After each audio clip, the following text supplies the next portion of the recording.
Welcome back to Nadia's Notes. I'm happy to see you here. Please subscribe. Please thumbs up the video. Please like the video. Please leave comments. I love hearing from everyone. I treasure every comment that is left on my channel. Please participate. Deeply appreciate it. Okay, Proverbs 25. And as usual, there's a decision to be made. So I really like the United States Conference of Catholic Bishops translation, but I also like the Amplified translation.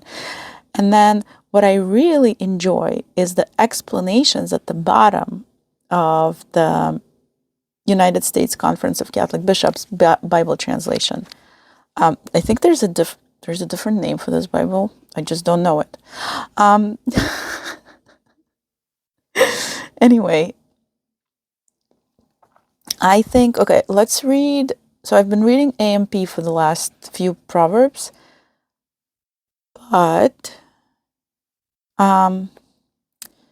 maybe I can read from this one. And now I'm conflicted because what if that one is better? Well, let's see. I'll read it, and if I understand it, then it's the right translation. There we go. We'll go like that. Thanks for being here. Proverbs 25. These are also Proverbs of Solomon. The servants of Hezekiah, king of Judah, transmitted them. It is the glory of God to conceal a matter, and the glory of kings to fathom a matter. Like the heavens in height and the earth in depth, the heart of kings is unfathomable. Remove the dross from silver, and it comes forth perfectly purified. Remove the wicked from the presence of the king, and his throne is made firm through justice. Really, wow, I'm serious. Claim no honor in the king's presence, nor occupy the place of superiors, for it is better to be told, "Come up closer," than to be humbled before the prince. Humbled is embarrassing. What your eyes have seen, do not bring forth too quickly against an opponent. For what will you do later on when your neighbor puts you to shame? I don't get that one. Argue your own case with your neighbor, but the secrets of others do not disclose, lest hearing it they reproach you, and your ill repute never ceases. Golden apples and silver settings are words spoken at the proper time. A golden earring or a necklace of fine gold, one who gives wise reproof to a listening ear. Like the coolness of snow in the heat of the harvest are faithful messengers for those who send them. That's so beautiful, lifting the spirits of their masters. Clouds and wind, but no rain, the one who boasts of a gift not given. Don't I know of that one? By patience is a ruler persuaded, and a soft tongue can break a bone. I need to try that more often. If you find honey, eat only what you need, lest you have your fill and vomit it up. Let your foot be seldom in your neighbor's house, lest they have their fill of you and hate you. That's somber. And that's not very Jewish, actually. I don't know. A club, sword, or sharp arrow, the one who bears false witness against a neighbor. A bad tooth or an unsteady foot, a trust betrayed in time of trouble. Like the removal of clothes on a cold day or vinegar on soda is the one who sings to a troubled heart.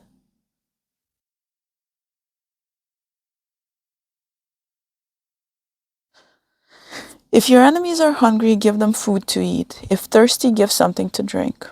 For live coals you will heap on their heads, and the Lord will vindicate you. The north wind brings rain, and a biting tongue angry looks. It is better to dwell in the corner of the housetop than in a mansion with a quarrelsome wife. Cool water to one faint from thirst is good news from a far country. A trampled fountain or a polluted spring, a just person fallen before the wicked.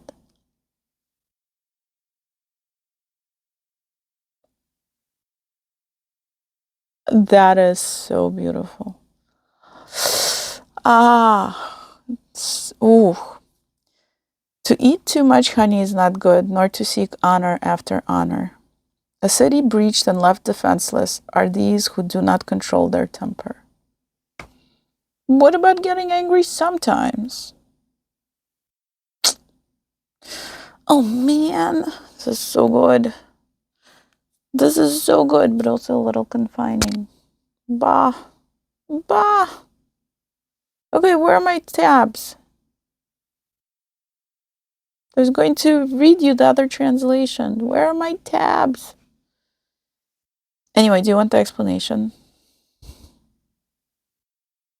Ay, ay, ay. I think I like the other translation also, but the tabs won't work. It says you'll find your tabs here. I'm not making it up. I'm not making it up. I don't know why it's doing that, seriously. The perfection of imperfection. The imperfection of perfection. Things are not under my control. Okay, there we go. Chapters 25 through 29 make up the fifth collection in the book and the third longest. King Hezekiah reigned in Judah in 715 to 687 BC, according to 2 Kings 18 to 20 and 2 CHR, I don't know what that is, 29 through 32. He initiated political and religious reforms after the destruction of the northern kingdom in 722 BC. Such reforms probably included copying and editing sacred literature such as Proverbs. Proverbs 25:1 is an important piece of evidence about the composition of the book, suggesting this collection was added to an already existing collection, also attributed to Solomon. The older collection is probably 10:1 through 22:16, or part of it. By the end of the 8th century BC, therefore, there existed in Israel 2 large collections of aphorisms. Proverbs are aphorisms. I learned something. I love learning. Chapter 25 has 2 general themes: social hierarchy, rank or position, and social conflict and its resolution. The servants of Hezekiah, presumably scribes at the court of Hezekiah, transmitted to move, transfer from hands, to collect, and perhaps also to arrange and compose. That's 25:1. The topic is the king. In 25:2 through 7, the topic is the king, who he is, and how one is to behave in his presence. You bow. Unless that's not what you do with the king. I wonder if you bow to every king, everywhere. Huh. Interesting.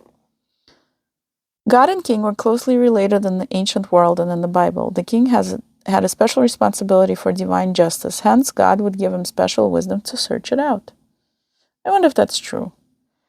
Wisdom involves virtue as well as knowledge. As in Psalm 101, the king cannot tolerate any wickedness in the royal service. It also doesn't work well if there's wickedness in the royal service, because wickedness leads decisions astray, makes them wicked. An admonition with a practical motive for putting the teaching into practice. Pragmatic shrewdness suggests that we do not promote ourselves, but let others do it for us. It's quite brilliant. Does that mean that I should stop doing the channel? Is that illogical? Another admonition in the use of law courts to settle personal disputes. I'm getting tired. Okay, but let me finish this. Another admonition on the use of law courts to settle personal disputes. Speak privately with your opponent, lest others' personal business become public and they resent you. Oh, that's great. Okay, now I got it. The 2 admonitions are complementary, expressing nicely the need to restrain the inclination for delightful things, whether for honey or friendship. What? You can't have too much friendship. Well, I've never experienced too much friendship. A time of trouble defeats all plans. At such times, human resources alone are like a tooth that falls out as one bites or a foot that goes suddenly lame. A memorable statement of humanity and moderation. Such sentiments could be occasionally found even outside the Bible. Example, it is better to bless someone than to do harm to one who has insulted you. Egyptian papyrus. That's pretty cool. Human beings should not take it upon themselves to exact vengeance, leaving it rather in God's hands. This saying has in view an enemy's vulnerability in time of need, in this case extreme hunger and thirst. Such a need should not be an occasion for revenge. The motive for restraining oneself is to allow God's justice to take its own course. Life calls either remorse and embarrassment for the harm done or increased punishment for refusing reconciliation. Cites the Greek version and interprets it, do not be overcome by evil, but overcome evil with good. The other version that I read, it said that there was a tradition of wearing hot coals as a sign of regret or penance in Egypt. A humorous saying about domestic unhappiness, better to live alone outdoors than indoors with an angry spouse, is identical to 21:9 and 21:19 are similar in font. Spring is a common metaphor for source. The righteous should be a source of life for others.